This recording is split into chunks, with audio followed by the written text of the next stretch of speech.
बिहार शिक्षक भर्ती 2023 के द्वितीय चरण की ऑनलाइन रजिस्ट्रेशन प्रक्रिया प्रारंभ है और बहुत सारे छात्र यहाँ पर एज रिलैक्सेशन और एज एग्जम्पशन को लेकर के परेशान हो रहे हैं। तो इस वीडियो के माध्यम से वो कंप्लीट डिटेल्स देने वाला हूँ कि आखिर यहाँ पर क्या भरा जाएगा। ये देखिए वो कॉलम है जहाँ पर आप लोग परेशान हो रहे हैं, तो इसी पॉइंट के बारे में डिस्कस करेंगे हम कंप्लीट डिटेल्स के बारे में। साथ ही साथ हम ऑफिशियल नोटिफिकेशन के माध्यम से आपको दिखाने वाले हैं कि यहाँ पर नोटिफिकेशन क्या कहता है। आप यहाँ पर अन्य का ऑप्शन सेलेक्ट करेंगे या इनमें से कोई एक सेलेक्ट करेंगे, इस पर भी बात करेंगे। तो वीडियो को अंत तक देखिएगा, स्किप मत करना कोई भी पार्ट। तो यहाँ पर जब आप जूनियर यानी मिडिल क्लास के लिए फॉर्म भर रहे हैं तो यहाँ पर आपके लिए ये ऑप्शन है सीटेट वाला।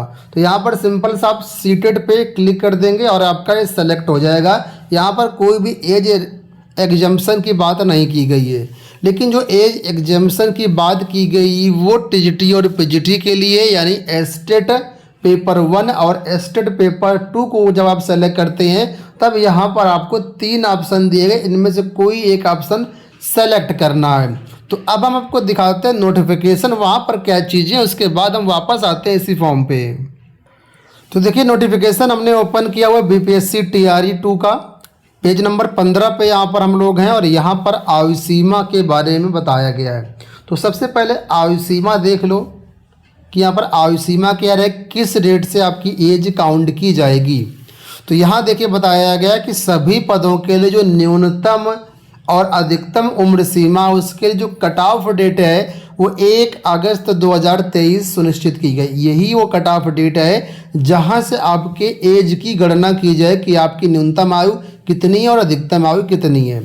अब अगर आप मिडिल क्लास के लिए आवेदन कर रहे हैं, जूनियर कक्षाओं के लिए आवेदन कर रहे हैं 6 से 8 की भर्ती के लिए, तो यहाँ पर देखिए न्यूनतम एज जो है आपकी 18 वर्ष होनी चाहिए और मैक्सिमम एज जो आपकी है वो 37 ईयर्स रखी गई है।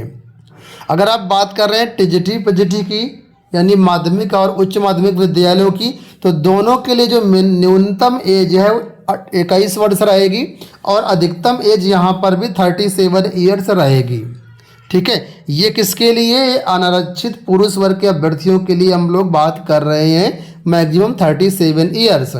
लेकिन जो रिजर्व कैटेगरी के छात्र हैं या अदर स्टेट की महिलाएं हैं उनके लिए एज कितनी है, तो वो यहाँ पर देखिए लिखा हुआ है कि पिछड़ा वर्ग, यानी जो बिहार के पिछड़ा वर्ग के अभ्यर्थी हैं, जो बिहार के अत्यंत पिछड़ा वर्ग के अभ्यर्थी हैं, जो पिछड़े वर्ग की महिलाएं हैं और जो अनारक्षित महिलाएं हैं।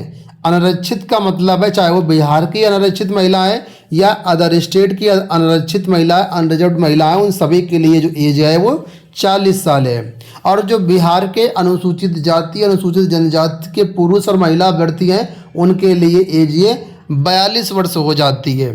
ठीक है, लेकिन अगर आप भूतपूर्व सैनिक के अंतर्गत आते हैं तो भूतपूर्व सैनिक चाहे आप अदर स्टेट के हों या बिहार के हों, उनके लिए देखिए यहाँ पर क्या बताया गया है। भूतपूर्व सैनिकों को उम्र सीमा में 3 वर्ष प्रतिरक्षा सेवा में बिताई गई उम्र के समतुल्य रियायत दी जाएगी, बशर्ते उनका जो आवेदन देने की उम्र की तिथि को वह 53 साल से ज़्यादा नहीं होनी चाहिए। तो यानी भूतपूर्व सैनिकों को कुल मिलाकर के मैक्सिमम 53 साल तक उनको रिलैक्सेशन मिल जाएगा।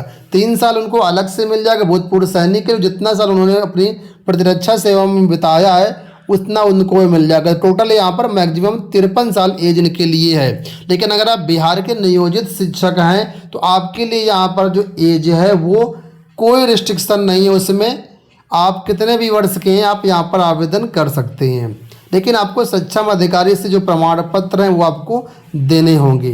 दिव्यांग अभ्यर्थियों के बारे में बात कर लेते हैं। दिव्यांग अभ्यर्थियों के बारे में बताया गया है कि उम्र सीमा में 10 वर्ष की छूट अधिकतम मिल जाएगी। और तो ये यहाँ पर हो गई, मतलब 37 वो हो गई और 10 वर्ष से अलग से मिल जाएगी। तो कुल मिलाकर के 47 ईयर्स तक ये लोग आवेदन कर सकते हैं। तो ये हो गया एज रिलैक्सेशन। अब बात करते हैं एज एग्जम्पशन को लेकर के। तो एज एग्जम्पशन है क्या? एज एग्जेम्पशन किसको दिया जाता है ये आपको समझना जरूरी है। देखिए, बिहार में एज एग्जेम्पशन केवल और केवल टीजीटी और पीजीटी भर्ती में दिया जा रहा है, ना कि मिडिल स्कूल की भर्ती में। और एज एग्जेम्पशन दिए जाने का मेन रीज़न क्या है? सरकार चाहती है कि अगर आप ओवर एज हो चुके हैं और इसमें बिहार सरकार की गलती है, तो बिहार सरकार अपनी गलती एक्सेप्ट कर रहा है कि हाँ हमने गलती करी है, इस वजह से एज में एग्जेम्पशन दे रहा है। अब गलती क्या है? गलती ये है यहाँ पर बिहार सरकार की कि जिस तरीके से अदर स्टेट में होता है, सेंट्रल में होता है कि हर साल टेट परीक्षा का आयोजन किया जाना चाहिए, लेकिन बिहार सरकार ने हर साल टेट परीक्षा का यानी स्टेट परीक्षा का आयोजन नहीं किया। सबसे पहली परीक्षा आयोजित की गई थी 2011 में, उसके बाद आयोजित की गई 2019 में और अब की बार आयोजित की गई 2023 में। ठीक है, तो 2011 में जब पहली बार स्टेट परीक्षा आयोजित की गई तो उसमें कई सारे सब्जेक्ट शामिल थे, लेकिन 2019 में जब स्टेट परीक्षा आयोजित की गई उसमें बहुत सारे विषय नहीं थे, कुछ ही विषय अवेलेबल थे। तो यहाँ पर जिन विषयों का स्टेट 2019 में नहीं हो पाया तो उनके पास केवल एक मौका था 2011 में, और 2011 के बाद से बहुत से ऐसे अभ्यर्थी हैं जो बीएड डीएलएड पास आउट हुए लेकिन वो स्टेट में नहीं बैठ पाए। ठीक है, और वो अभ्यर्थी हो गए ओवर एज। तो यहाँ पर बिहार सरकार ने अपनी गलती मानी कि हाँ हम स्टेट परीक्षा का आयोजन नहीं कर पाए, इस वजह से जो छात्र ओवर एज हो चुके हैं हम उनको छूट दे रहे हैं। तो ऐसे अभ्यर्थी जिनका स्टेट का आयोजन 2019 में हो चुका है, यानी 2019 में जो लोग जिन विषयों की परीक्षा हुई है और उनकी 2023 में भी परीक्षा हुई है, तो उन लोगों को यहाँ पर 4 साल की छूट दी जा रही है। 2019 से 2023 काउंट कर लीजिए, 4 साल होता है। और ऐसे विषय, ऐसे अभ्यर्थी जिनकी परीक्षा 2019 में नहीं करवाई गई थी, केवल 2011 में करवाई गई थी, ऐसे अभ्यर्थियों को जो है अगर उन्होंने 2023 में स्टेट पास किया हुआ है या 2011 वाले भी स्टेट हैं तो इनको 10 साल की छूट दी जा रही है। तो वही चीज़ यहाँ पर देखो लिखा हुआ है कि माध्यमिक शिक्षा के टीजीटी और +2 10+2 में आयु सीमा में छूट के लिए बोला गया है कि इस नियमावली के प्रवृत्त होने के पूर्व 2019 में जिस विषय या जिस पात्रता परीक्षा नहीं ली गई है उस निर्दिष्ट विषय के पात्रता वर्ष 2023 में उत्तीर्ण होने वाले प्रशिक्षितों को इस संव्यवहार में अधिकतम 10 वर्ष की छूट 1/8/2023 को आधार मान करके दी होगी। यानी जिसका आयोजन 2019 परीक्षा में नहीं हुआ है उनको 10 साल की छूट है, और जिन सब्जेक्ट का पेपर 2019 में करवाया जा चुका है स्टेट का उनको 4 साल की छूट है। और यहाँ पर नीचे बता भी दिया नोटिफिकेशन में देखो कि 2023 में स्टेट पेपर फर्स्ट में हिंदी, अंग्रेजी, गणित, विज्ञान, सामाजिक विज्ञान, संस्कृत, उर्दू, ठीक है, तथा स्टेट पेपर 2 के विषय बताए गए हैं अंग्रेजी, गणित, भौतिकी, रसायन शास्त्र, प्राणी शास्त्र, वनस्पति विज्ञान, मैथिली। इन कोड के अभ्यर्थियों को निर्धारित आयु सीमा में 4 साल की छूट जो है दी जाएगी। तो ये यहाँ पर आप लोग स्पष्ट रूप से देख पा रहे हैं, यानी इन विषयों की परीक्षा 2023 में करवाई जा चुकी है, इसी वजह से यहाँ पर जो है 4 साल की छूट दी जा रही है। ठीक है, अब हम लोग वापस अपने फॉर्म पे आ चुके हैं और यहाँ पर अब बताते हैं आपको भरना क्या है। देखो, अगर आप टीजीटी के लिए आवेदन कर रहे हैं तो यहाँ पर पहले तो आपको सेलेक्ट करना होगा। इसके बाद यहाँ पर देखो पहला जो ऑप्शन दिया गया है जिसमें 4 साल की एज की छूट की बात की गई है और विषय भी यहाँ पर बोला गया है, वही विषय जो हमने आपको बताए। ठीक है, दूसरा यहाँ पर ऑप्शन दिया गया जहाँ पर 10 साल की छूट मिलेगी आपको, और तीसरा यहाँ पर ऑप्शन अन्य है। तो ज़्यादातर लोग क्या कर रहे हैं, अन्य वाले ऑप्शन पे टिक करके फॉर्म भर रहे हैं। तो बिल्कुल आप अन्य वाले ऑप्शन पे जा सकते हैं, इसमें कोई दिक्कत नहीं है।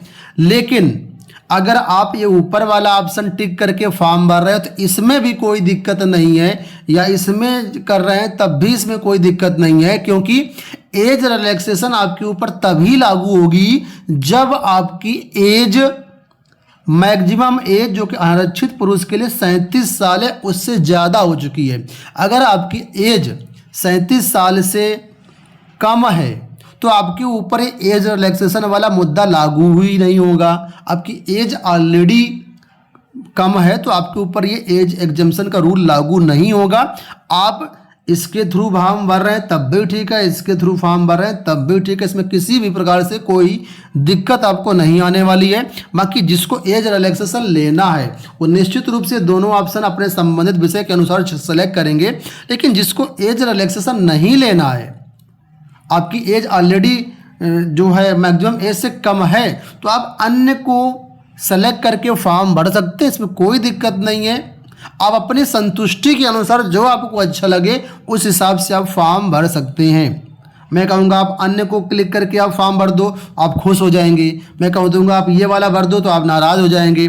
तो मेरा उद्देश्य खुश या नाराज़ करने का नहीं है, मैं आपको रियल चीज़ें बताता हूँ जो ऑथेंटिक होती हैं, जो नोटिफिकेशन के अनुसार होती हैं, ठीक है। तो इनमें से कोई भी ऑप्शन पे आप जा सकते हो, अपने विषय के अनुसार यहाँ पर आपको चूज करना रहेगा। अगर आपकी एज मैक्सिमम एज से कम है तो आपको एज रिलैक्सेशन आपके ऊपर लागू नहीं होगी और आप निश्चिंत रहिए, आपका फॉर्म रिजेक्ट नहीं होगा। इसी तरीके से पीजीटी वाले मैटर में सेम मामला है। 4 साल की एज उनको मिल रही है जो यहाँ पर विषय दिए गए, जैसे zoology, botany, chemistry, math, physics, English, Maithili. तो अगर आप 37 ईयर्स से कम हैं तो आप निश्चित रूप से आपकी संतुष्टि के लिए आप अन्य पर भी जा सकते हैं, कोई दिक्कत नहीं है।